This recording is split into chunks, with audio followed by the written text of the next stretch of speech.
Bapak Ibu semua, sehat walafiat. Puasa hari ini insya Allah ya. Cukup sahurnya ya, sahur ngopi dan yang lainnya.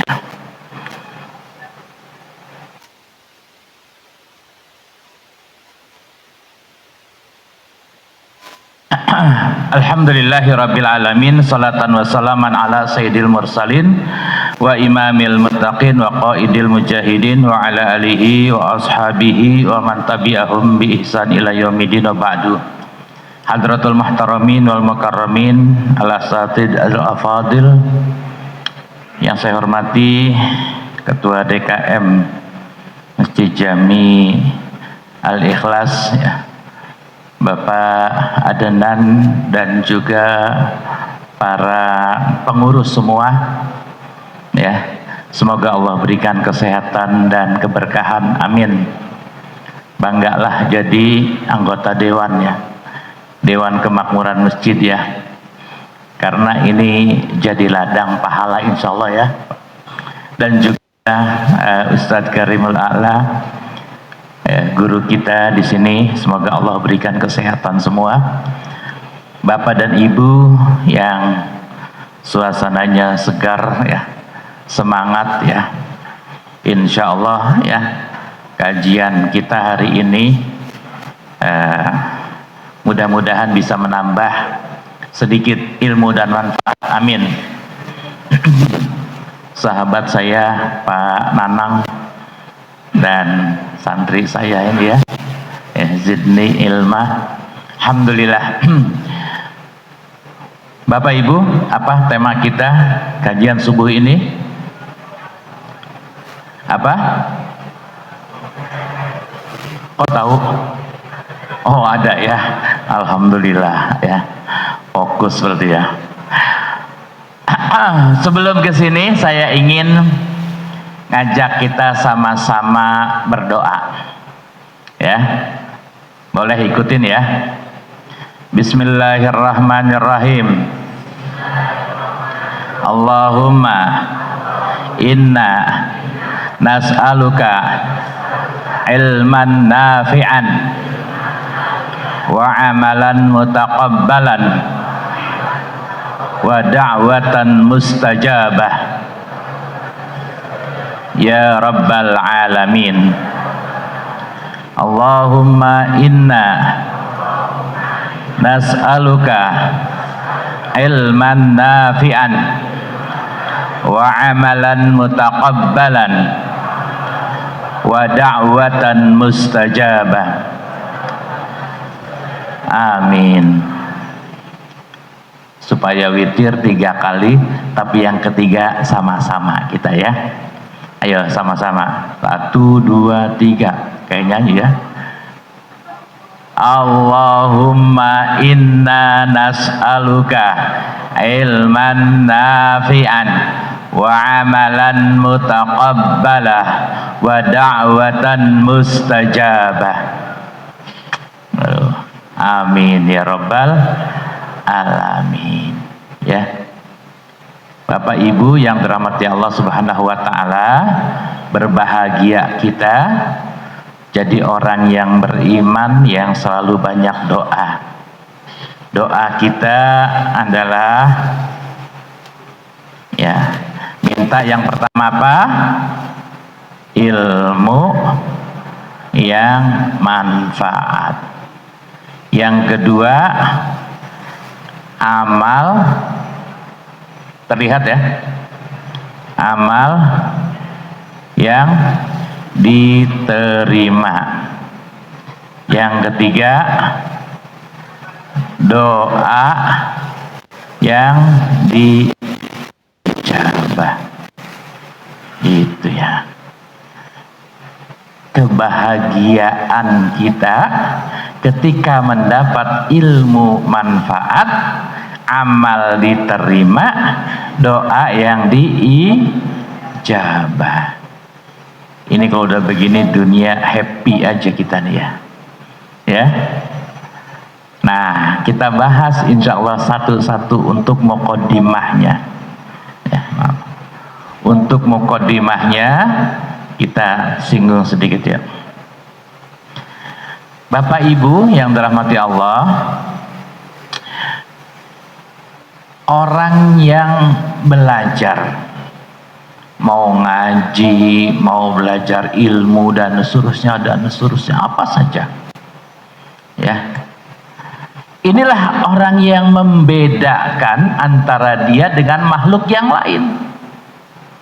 Ya, kalau kata Gus Baha ini ya, sering ya ikut pengajian Gus Baha, santri YouTube ya. Kata beliau, bedanya kita dengan makhluk Allah yang bernama hewan cuman satu katanya. Apa itu? Ngaji gitu ya. Apa? Ngaji, ilmu, belajar. Karena yang lainnya sama. Hewan makan, kita makan. Hewan minum, kita. Hewan tidur, kita. Hewan punya syahwat, kita sama. Yang membedakan kita ngaji, hewan enggak. Bisa kebayang ya kalau hewan ngaji kitab Sapinah itu ya, Ustaz Karim ya. Nah, ini menggambarkan bahwa kemuliaan seseorang itu saat dia mau ngaji. Apa? Ngaji. Mau cari ilmu.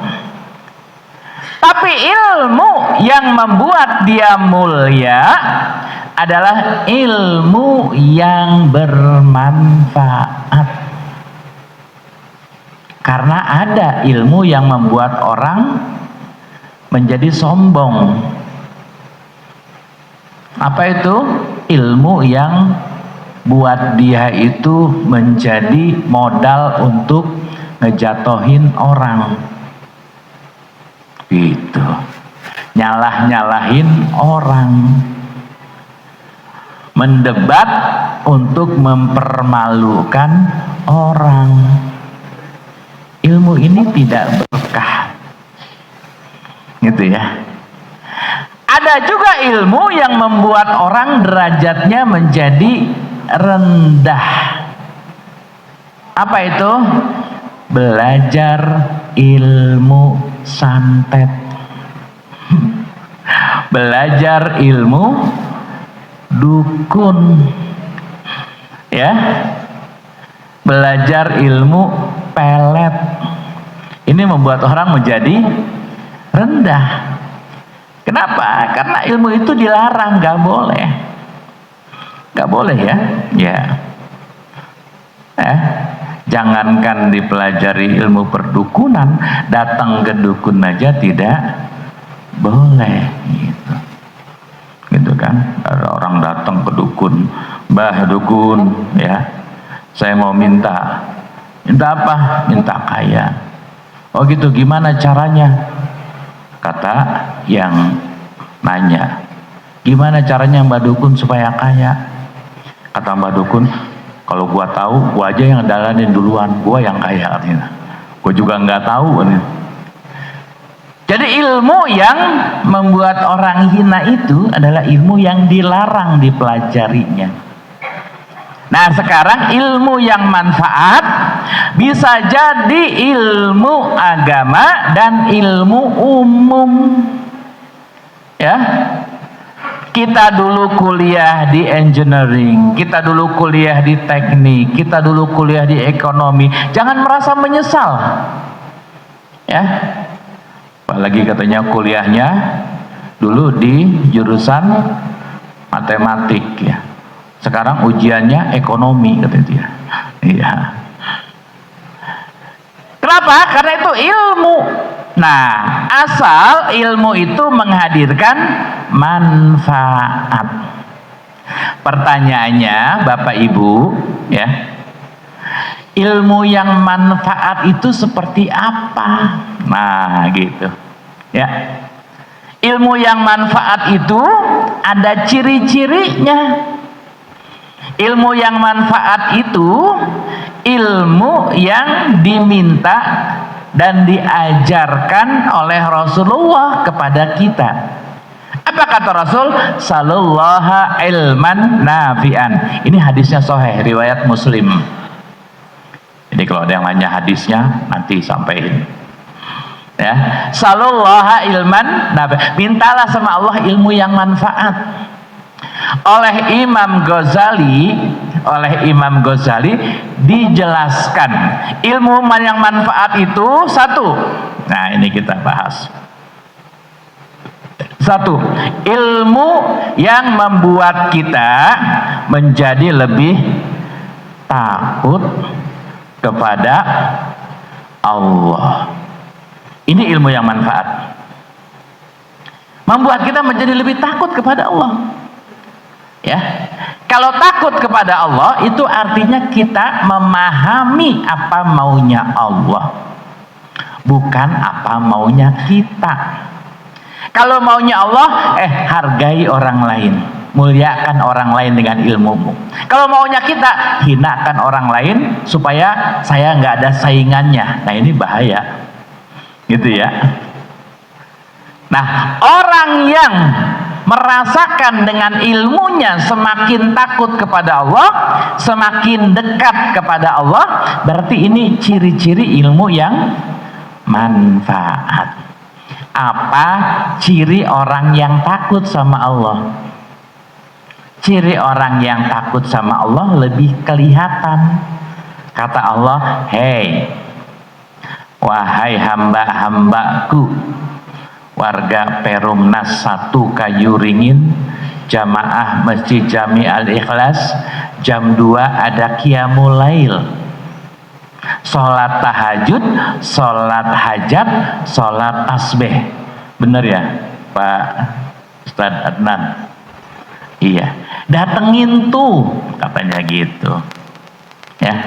Saya orang Bekasi, orang Cikarang ya. Datengin tuh masjid, lu jangan diem aja di rumah. Itu tandanya kita takut sama Allah. Ya, takut sama Allah itu berarti bukan menjauh, tapi mengikuti aturannya. Ya, gitu. Jadi ilmu yang manfaat itu begitu, kita dapat ilmu sedikit, Masya Allah. Ya, ada orang ngajinya belet. Belet itu bahasa Betawi, bahasa Indonesianya kira-kira apa? Susah gitu ya, susah belajarnya, susah masuknya. Ya, tapi dia rajin ngajinya. Ya, asal ngaji, udah paling depan. Oh, luar biasa. Ya, ini luar biasa ini kita ngaji nih, nyaman tempatnya gitu ya. Adem bahkan dingin ya. Ini saya pakai jas bukan gaya, ini kedinginan gitu ya. Ya, Masya Allah, luar biasa ya. Posisinya nyaman, alhamdulillah, nggak apa-apa. Nyender ke tiang nggak apa-apa ya. Cuman harus dipahami, kalau nyender ke tiang nanti pahalanya bagi 2 sama tiang ya. Ya, nggak apa-apa. Mau bagaimanapun posisi, cari posisi yang nyaman, gitu ya. Enak begitu kan. Luar biasa. Ya. Jadi takut kepada Allah itu cirinya ikuti aturannya. Dan ketika mengikuti aturan itu sesuai dengan pemahaman ilmunya. Makanya kita ya, ketika sholat, ketika ngaji dan seterusnya itu benar-benar sesuai. Jangan ada orang bilang gini, ngaji mah nggak penting, yang penting mah ibadah begitu. Oh begitu? Iya. Kayak saya nih ya, saya walaupun nggak ngaji gitu ya, saya sholat tahajud, saya siang malam saya sholat tahajud. Oh Masya Allah, luar biasa. Sholat duha saya siang malam gitu gitu. Ya Allah, kata malaikat, bagaimana nyatetnya gue ini? Ya, lantaran enggak ngaji, dia enggak tahu kalau sholat tahajud itu malam doang gitu ya. Iya, ya. Jadi indikator ataupun tanda-tanda ilmu yang manfaat itu ilmu yang membuat kita menjadi lebih takut kepada Allah. Yang kedua, ilmu yang manfaat, ilmu yang membuat kita semakin cinta akhirat. Masya Allah, ya. Ketika Ustadz bilang, wahai jamaah Masjid Jami Al-Ikhlas Perumnas 1 Kayuringin, sesungguhnya Allah telah menyiapkan bagimu tempat yang terindah saat kalian mau berbagi. Innama nut'imukum liwajhillah la nuridu minkum jazaan wala syukura. Wahai orang-orang yang beriman, telah dipersiapkan oleh Allah tempat yang terbaik bagi siapapun yang mau berbagi. Masya Allah, muncul motivasi yang kuat, semangat yang kuat untuk mengejar akhirat, gitu ya. Dalam keseharian kita itu diuji cinta dunia dengan cinta akhirat kita. Lagi asik ngobrol, Allahu Akbar, sholat zuhur. Kebetulan tamunya dari jauh. Ya, kira-kira mau ngelanjutin ngobrol apa sholat dulu? Sampaikan dengan baik, karena kalimat dengan mohon izin ya, gimana kalau ngobrolnya kita tunda dulu, kita sholat berjamaah gitu. Di kantor lagi sibuk, yang masih di kantor Allahu Akbar, sholat asar, kebayang oleh dia, barang siapa yang sholat tepat waktu, yang sholatnya berjamaah, pahalanya jauh lebih banyak dari sholat sendirian dan sholat terlambat. Tanpa pikir panjang, langsung dia menyegerakan. Ini tandanya cinta akhirat. Ini ya tanda cinta akhirat. Yang ketiga, ilmu yang bermanfaat adalah ilmu yang membuat dia semakin tahu diri. Kalau ada aib, dia berusaha untuk bisa memperbaiki aib dan kekurangannya. Gitu kalau ilmu manfaat. Bukan ilmunya untuk mengungkap aib orang, tapi justru dia lebih tahu tentang aib dia dan kemudian dia memperbaiki tanpa orang lain tahu. Iya, kadang ada Bapak Ibu, saatnya kita menyembunyikan amal-amal soleh kita. Gitu ya. Karena kita merasa, wah saya masih kurang nih tahajudnya. Udah bismillah nanti setelah Ramadan nih gitu ya. Kita lanjut terus ini ya Pak Haji Adnan ya, sholat tahajudnya ya. Sampai sholat tasbih tiap malam ya. Insya Allah kita sampai Ramadan malam ke-35 ya insya Allah ya.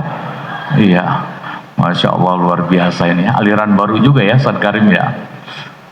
Kita selesaikan sampai akhir Ramadan, sampai nanti pemerintah mengumumkan ya, isbat, sidang isbat.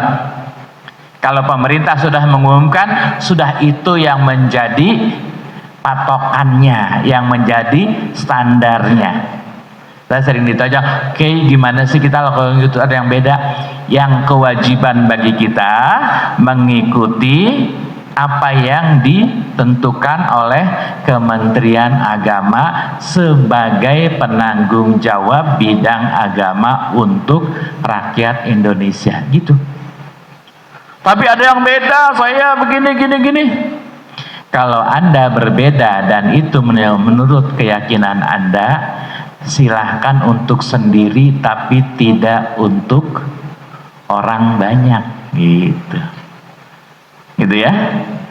Jadi kalau masalah ini sudah selesai saya kira. Yang di daerah yang di Timur Tengah itu yang saya tahu, yang di Mesir, Saudi, itu rata-rata jarang sekali ada perbedaan karena langsung sudah tentuin. Semua penentuan tentang tanggal 1 Ramadan, 1 Syawal itu langsung di take over oleh pemerintah untuk menghindari hal-hal yang tidak diinginkan. Semuanya begitu kan, nunggu mufti gitu ya. Nah, kita ingin tahajud kita, sholat kita, ibadah kita itu ada saatnya nggak kelihatan orang. Tapi kalau sama-sama kan nggak mungkin juga. Ya, masa kita datang ruhnya aja ke masjid, jasadnya enggak, kan gitu ya. Tapi kalau sendiri gitu ya, udah sendiri. Ya? Jangan terlalu latah di medsos gitu ya. Jam 2 ya, bikin status OTW tahajud, wah itu ya. Iya. Bikin lagi lewat gitu ya.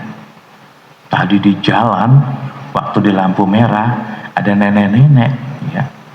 Alhamdulillah keluar 50.000. Ya, terlepas dari maksud baik dan seterusnya, kadang ada amal-amal yang gak perlu diekspos. Biarkan malaikat mencatatnya sebagai kebaikan. Jadi kita dengan ilmu ini kita semakin tahu kondisi kita, kekurangan kita, aib kita. Maka kemudian kita berusaha untuk memperbaiki diri. Allah itu sayang banget sama kita gitu ya. Dan kita punya aib itu nggak diperlihatkan oleh Allah. Gitu ya. Kenapa kita punya aib? Ya tadi Imam Al-Hafiz ya. Saya pengen kenalan juga ya sama orang-orang soleh, para imam.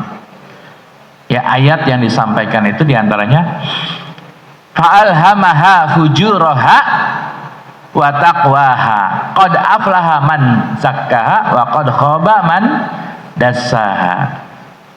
Ini 4 ayat ini harus kita renungi ya. Kata Allah apa?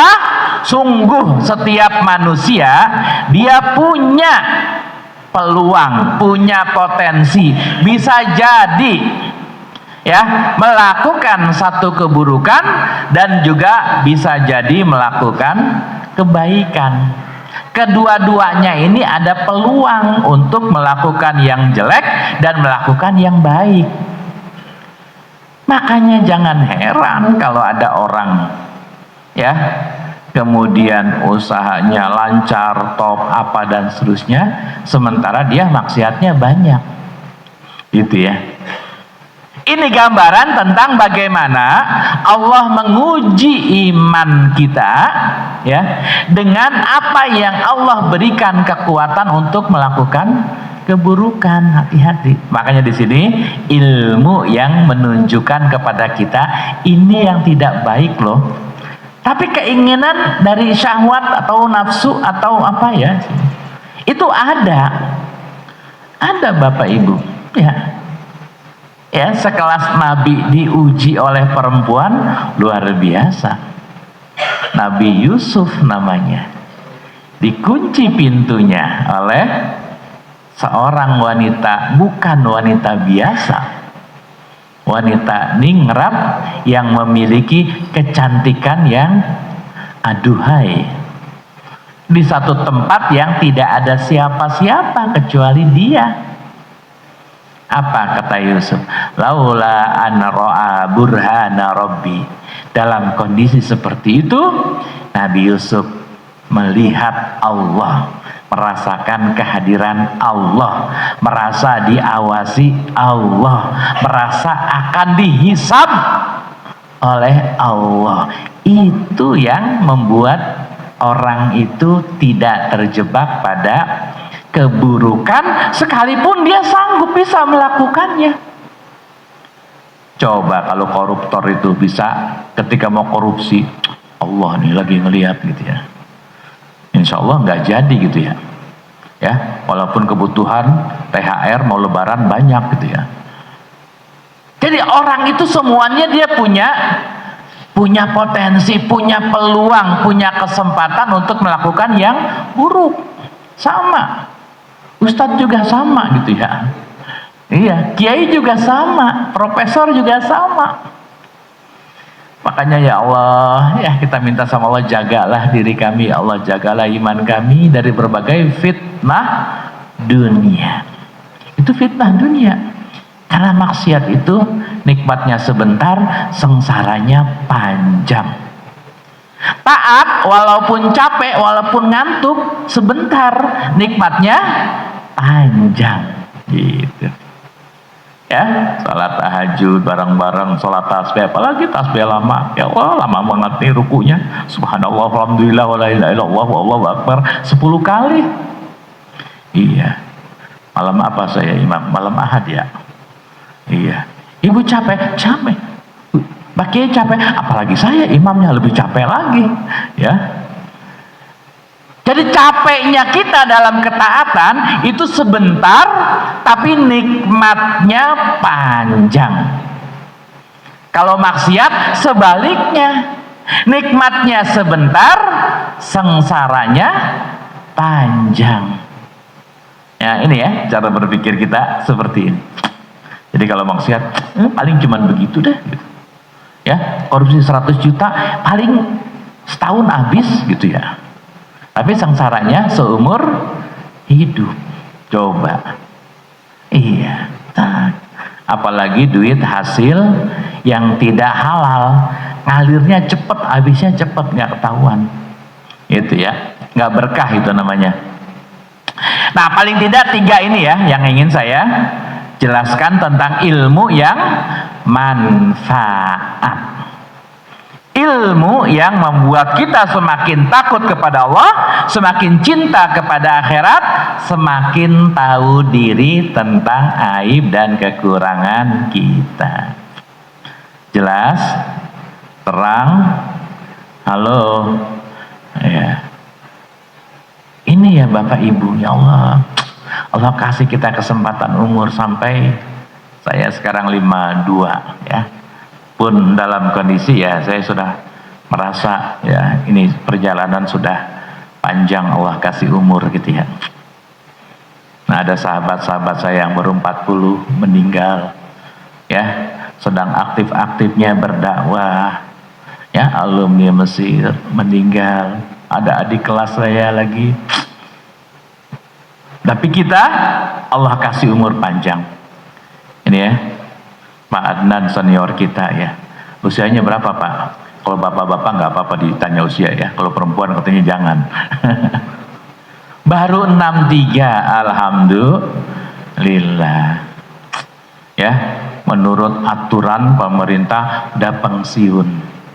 Tapi menurut aturan Islam ini justru sedang semangat-semangatnya ibadah. Betul ya? Iya, Rasulullah diangkat jadi nabi usia 40 tahun ya, berjuang di medan perjuangan dakwah usia 50 tahun 60 tahun sedang kuat-kuatnya. Iya ya. Ya. Nah ketika Allah subhanahu wa ta'ala memberikan kesempatan kepada kita umur, yuk kita belajar untuk terus bisa menghadirkan rasa takut kepada Allah, cinta kepada akhirat, dan tahu tentang kondisi diri kita untuk kita perbaiki. Yang kedua, amalan mutaqabbala, amal yang diterima oleh Allah. Karena amal itu ada 2 Bapak Ibu. Satu, dia secara hukum sah. Yang kedua, diterima. Nah yang sah ini itu gambaran tentang amalan yang sudah mengikuti aturan. Contoh, sholat sudah selesai dengan syarat dan rukunnya. Bu, Pak, syarat dan rukun itu sama-sama wajib. Apa yang membedakan?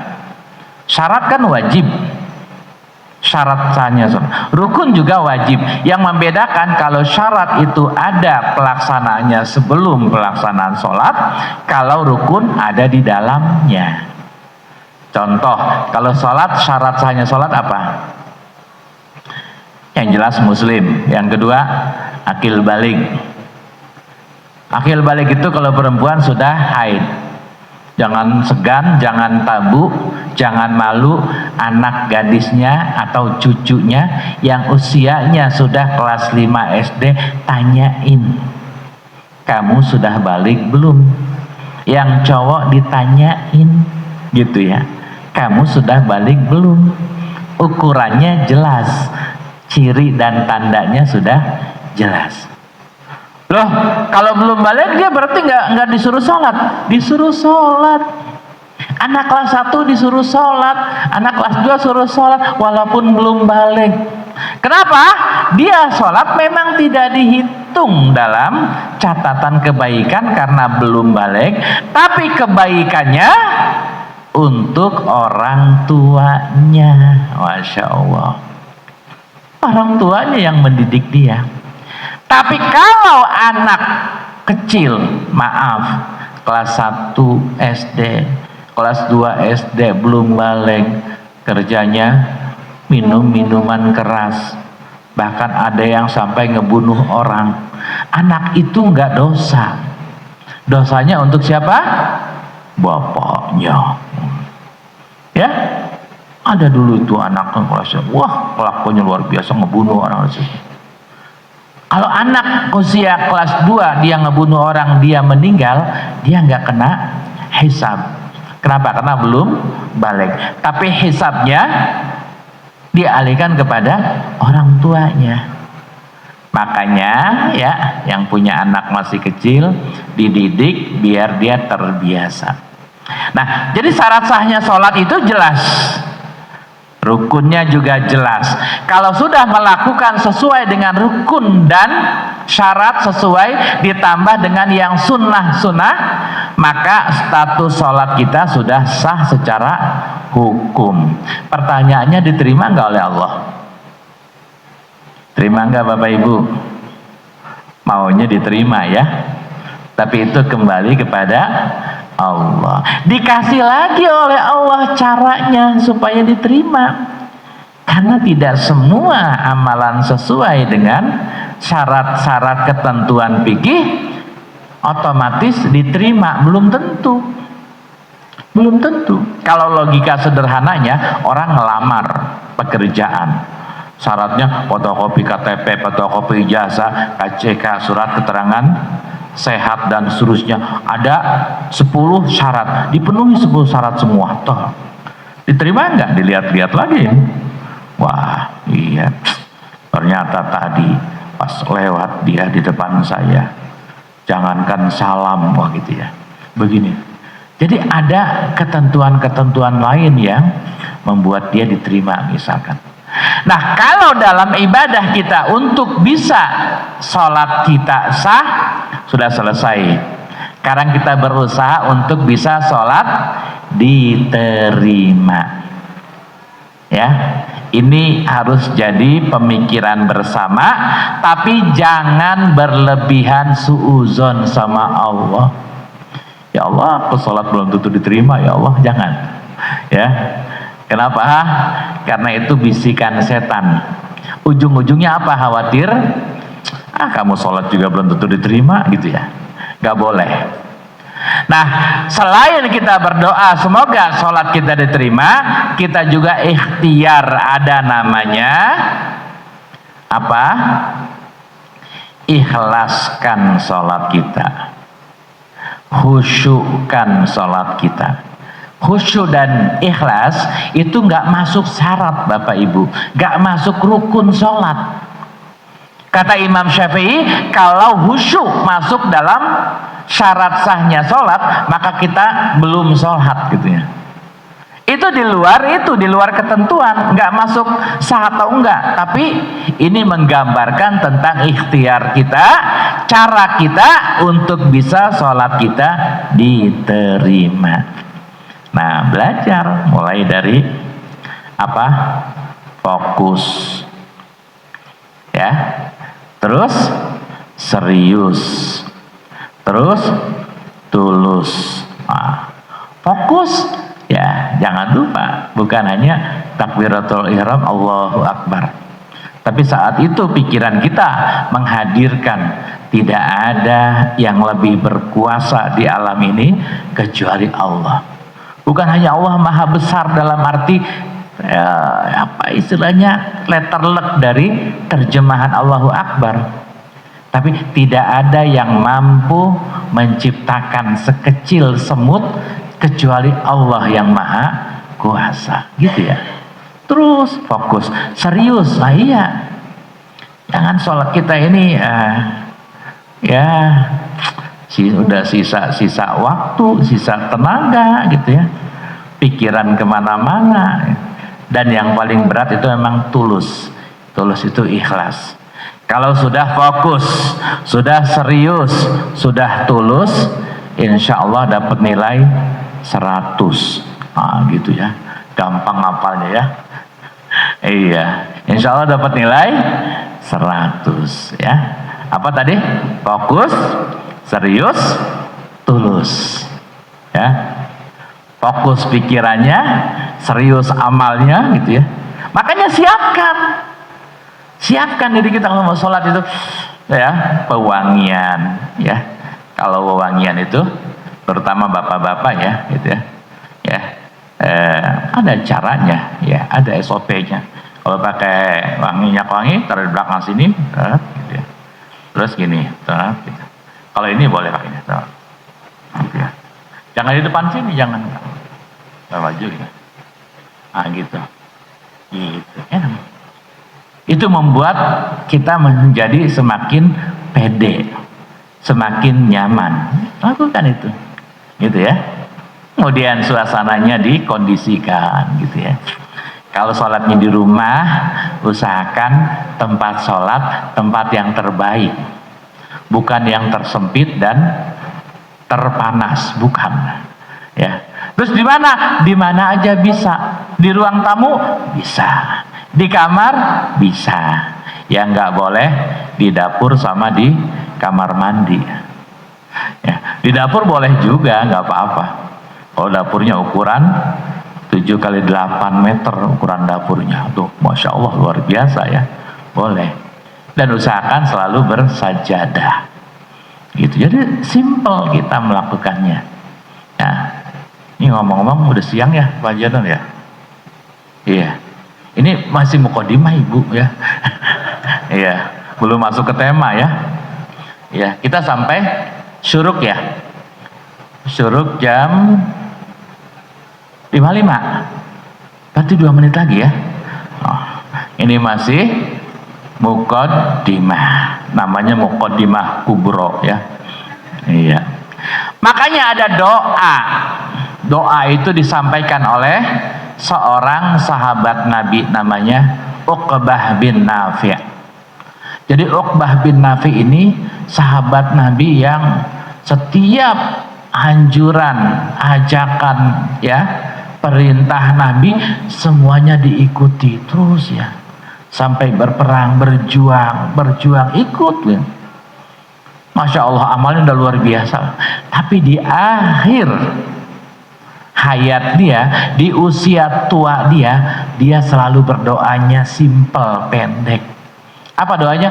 Allahumma taqabbal ya karim, Allahumma taqabbal amalana. Ya Allah, terimalah amal-amalku, kata sahabat. Terimalah amalku. Kita nggak tahu amal mana nanti yang membuat kita menjadi ya, dimudahkan hisab kita, dimasukkan ke dalam tempat yang terbaik. Kita nggak tahu. Makanya Uqbah bin Nafi ini termasuk yang sahabat yang menginspirasi kita. Usahakan setiap amal kita apapun di akhirnya kita katakan Allahumma taqabbal, ya Allah terimalah amal-amal baikku gitu ya. Walaupun mungkin diapresiasi sama orang, dikatakan terima kasih banyak ya Allah, berkat bantuan Bapak saya menjadi dapat untuk dimudahkan hari ini. Ya, la syukra illa lillah, katakan. Ya, kesyukuran itu, terima kasih itu hanya untuk Allah. Kenapa? Karena hakikatnya kita pun sebetulnya bukan sesungguhnya yang membantu. Kita itu jadi kurir saja, Bapak Ibu. Gini logikanya. Ada orang yang sulit ekonomi. Ya. Dia itu membutuhkan ekonomi. Anggaplah seperti zakat fitrah dan seterusnya. Kita dikasih oleh Allah kelebihan. Kemudian kita membuat strategi untuk bisa membantu dia. Kita berikanlah kepada dia. Bapak Ibu yakin nggak kalau yang kita punya, yang kita miliki itu murni dari kita dan bukan pemberian Allah? Yakin nggak? Enggak. Kita itu mengatakan bahwa yang kita punya sekarang itu pemberian dari Allah. Maka kalau kemudian disalurkan kepada orang lain, status kita apa? Iya. Paham ya? Status kita hanyalah kurir, orang yang nganterin doang gitu. Gitu ya.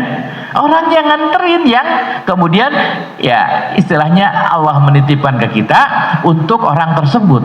Jadi hakikatnya rezeki orang itu gitu, bukan rezeki kita. Makanya jangan merasa jumawa. Kalau nggak ada saya mati kamu. Wah, waduh, masya Allah ya, bahaya ini ya. Iya, susah kamu kalau nggak ada saya gitu ya. Iya, ini satu prinsip dalam hidup kita. Ketika kita ya memberi dan seterusnya, kita begitu. Sama saya ilmunya masya Allah S1, S2, S3 sebenarnya. Ini ilmu Allah. Saya nggak boleh sombong. Nggak boleh sok merasa hebat. Kalau Allah cabut kapan-kapan ilmu saya, nggak bisa apa-apa kita. Serius. Ada orang ilmunya hebat, tiba-tiba stroke, nggak bisa ngapa-ngapain, boro-boro ngajar dia, jalan aja susah. Itu artinya secara tidak langsung Allah mencabut ilmu dia. Gitu.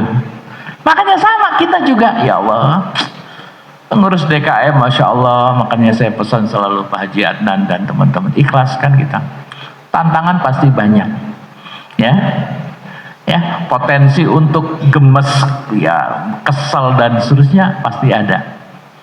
Apalagi mutung, ya, mutung fisabilillah ya.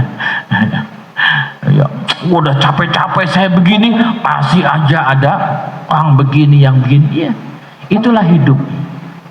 Ya, sebenar-benarnya kita selalu ada yang menyalahkan, gitu ya. Makanya alhamdulillah ada Ustadz Karim, ada satu yang lain. Ayo diingat, sebenar-benarnya kita udah bener banget nih ya.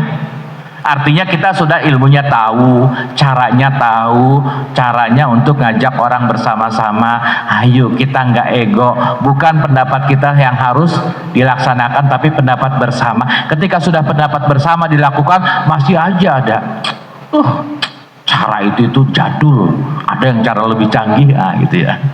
Nah, ini adalah bagian dari ujian beramal. Jadi makanya supaya amal kita diterima oleh Allah Subhanahu wa taala, kita berusaha untuk terus minta sama Allah. Yang ketiga adalah doa yang diijabah. Itu, Bapak Ibu, ini baru kita ngaji nanti doa yang ijabah. Doa pasti diijabah, tetapi kita tidak tahu kapan saatnya Allah mengijabah. Yang perlu kita ketahui adalah etika, cara, dan isi doa kita. Isinya apa? Kebaikan. Kebaikan untuk siapa? Siapapun yang Anda maksud. Termasuk orang yang tidak baik kepada Anda, doakan untuk dia kebaikan. Ya, berat nggak ngedoain orang yang jahat sama kita? Ya Allah, dia itu saudara saya. Oh, dia itu nanti surga saya sama-sama. Ya Allah, sama saya. Iya, udah mati. Enggak, jangankan di surga, di dunia aja malas tetanggaan sama dia. Gitu. Ya, doain coba deh. Ini didoakan, gitu ya. Apa doa kita? Ya Allah, bimbinglah dia. Hanya Engkau yang maha memiliki hati, ya. genggam hatinya untuk cinta kepadamu ya Allah, gitu ya. Dan termasuk salah satu cara untuk mendoakan adalah sebut namanya, hadirkan wajahnya, gitu ya. Ada orang tukang usil mau sama kita dari dulu jelekin ya, tiba-tiba ada fotonya di medsos, kita SS, screenshot, kita print ya. Print ukuran berapa? Ukuran HPS ya, 45R gitu ya. Fotonya warna keren, dibingkai, cakep lagi bingkainya, beli yang mahal. Saat sholat tahajud, selesai sholat tahajud, doa, pasang fotonya di depan.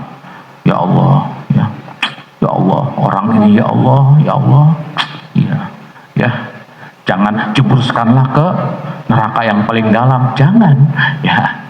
Tapi ya Allah, angkatlah derajat dia. Ya Allah, ya. Ini cuman itu aja ya. Tadi tambahan aja masalah foto mah ya. Iya. Jangan sampai nanti sibuk rame-rame beli bingkai. Ya. Apa yang ada dalam pikiran kita tentang dia?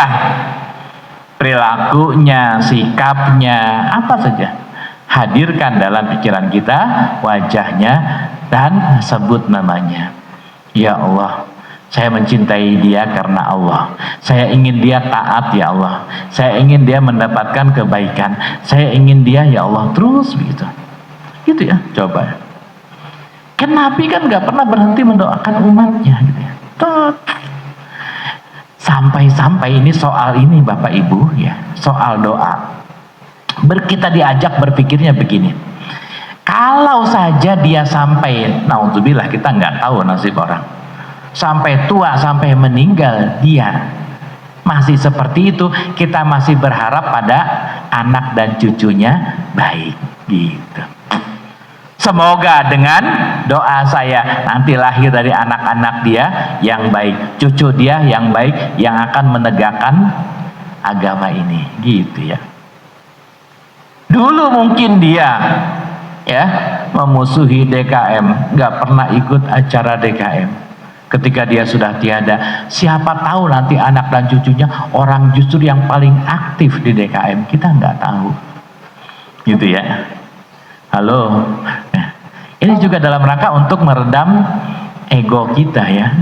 Dan jangan pernah berpikir tentang satu konsep, udah dia mah kagak bakalan berubah, nah itu nggak boleh. Pokoknya dia mah udah susah ya.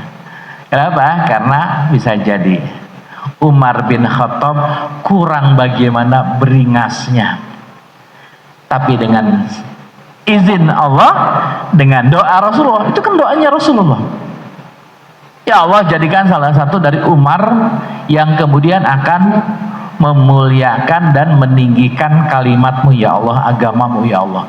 Diijabah oleh Allah doanya Rasulullah terhadap Umar yang pada saat itu memusuhi Islam luar biasa. Makanya ketika Umar masuk Islam, dahsyat ini. Dialah orang yang satu-satunya ketika hijrah Nabi dan para sahabat ke Madinah sembunyi-sembunyi, dia yang terang-terangan.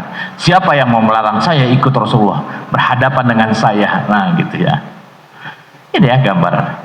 Astagfirullahaladzim, udah jam 6:03 ya. Kita cukupkan. Kalau materi ininya mudah-mudahan, kalau nggak bisa pagi ini ya, tahun depan ya. Kalau nggak bisa tahun depan, tahun depannya lagi ya. Tapi intinya apapun ya, ibadah kita harus kita jadikan sebagai sarana untuk membahagiakan kita. Bapak Ibu, sholat itu adalah cara kita untuk bahagia. Intinya itu nanti saya sampaikan. Apa yang kita lakukan itu adalah cara kita buat bahagia. Ya. Salat kita, puasa kita membuat kita bahagia. Ya. Jangan pernah berpikir, jangan pernah berpikir beban. Ya, udah jelas ya. Ini ibadahnya anak kecil. Anak TK suruh puasa, aduh aku capek mah, tahu enggak? Nah, gitu. Ya, sholat diajak sholat subuh, Pak aku ngantuk, ini beban. Udah selesai kita nih ya. Yang kedua, sholat itu jangan sebatas kewajiban. Ya, ini harus dipahami ya. Jangan dipotong nanti videonya ya, nanti salah lagi. Sholat itu kewajiban, betul kewajiban. Tetapi kewajiban yang harus membuat kita menjadi paham apa yang diinginkan oleh Allah. Dan puncak dari ibadah kita harusnya kita merasakan itu sebagai kebutuhan. Kebutuhan. Jadi kita ini yang butuh Allah, makanya kita yang ya Allah bersyukur adanya syariat ini gitu ya. Kebutuhan. Ketika kita bicara tentang ibadah sebagai kebutuhan, nah disitulah kita betul-betul merasakan. Ya Allah, kapan datangnya waktu duha nih? Saya mau kangen mana gitu. Sampai Rasulullah itu menyampaikan, orang beriman, mereka yang beruntung, mereka orang yang menunggu sholat setelah sholat. Maksudnya apa? Menunggu sholat berikutnya setelah melakukan sholat pada hari. Jadi kalau kita tadi sholat subuh, alhamdulillah kita hati kita itu menunggu, ya Allah sampaikan saya pada waktu zuhur, saya akan sholat zuhur, gitu ya. Gitu ya. Jadi sholatmu adalah bahagiamu. Ini yang kemudian menjadi wasilah kita untuk bisa ibadah dengan. Maka kalau kita ingin bahagia, perbaiki sholat kita. Kalau hati kita ingin lebih tentram lagi, ya, tenang lagi, perbaiki sholat kita. Terima kasih. Astagfirullahaladzim wa lakum. Sebelum saya tutup, ada yang ingin menyampaikan? Boleh pertanyaan ya. Nanti kalau saya nggak bisa jawab, Ustadz Karim saya minta untuk menjawab ya. Boleh pertanyaan atau apa saja ya, testimoni atau pengalaman pribadi itu boleh, biar berbagi dengan orang lain juga.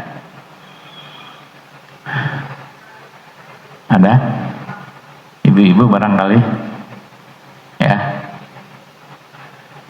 Pertanyaan tentang hutang juga boleh, tapi kalau minta saya yang bayar nggak bisa saya. Ya, oke, cukup nggak ya? Cukup. Terima kasih, mudah-mudahan bermanfaat. Ya, dan saya atas nama pribadi ya, yang beberapa kali kemari dan merasa ya sudah dekat dengan jamaah Masjid Jami Al-Ikhlas, walaupun tinggalnya jauh di Cikarang ya. Apalagi Bapak kita ya, dengan semangatnya, kalau cerita Masya Allah luar biasa perjuangannya ya. Saya sudah merasa bagian dari jamaah Masjid Al-Ikhlas. Kita doa sama-sama, semoga Allah ya seperti mengumpulkan kita di dunia, Allah nanti kembali mengumpulkan kita di surganya. Ala hadiniyah wa likulli niyatin salihah. Al-Fatihah. A'udzubillahi minasyaitonirrajim. Bismillahirrahmanirrahim. Alhamdulillahirabbil alamin arrahmanirrahim maliki yaumiddin. Iyyaka na'budu wa iyyaka nasta'in ihdinas siratal mustaqim siratal ladzina an'amta 'alaihim ghairil maghdubi 'alaihim waladdallin. Amin. Allahumma bihaqqil Fatihah wa bisirril Fatihah wa bisyafa'atil Fatihah wa bi karamatil Fatihah wa bi mu'jizatil Fatihah ya farijal ham ya kashifal gham ya man biyadihi yaghfir wa yarham. Allahumma arhamna warham bina warham ummata sayyidina Muhammadin sallallahu alaihi wasallam. Allahumma taqabbal minna siyamana wa taqabbal minna qiyamana wa taqabbal minna tahajjudana wa taqabbal minna sadaqatina wa taqabbal minna jami'a a'malina fi syahri Ramadan ya rabbal alamin. Rabbana atina fid dunya hasanah wa fil akhirati hasanah wa qina adzabannar. Subhana rabbika rabbil izzati amma yasifun wa salamun alal mursalin walhamdulillahi rabbil alamin. Alafu minkum. Assalamualaikum warahmatullahi wabarakatuh.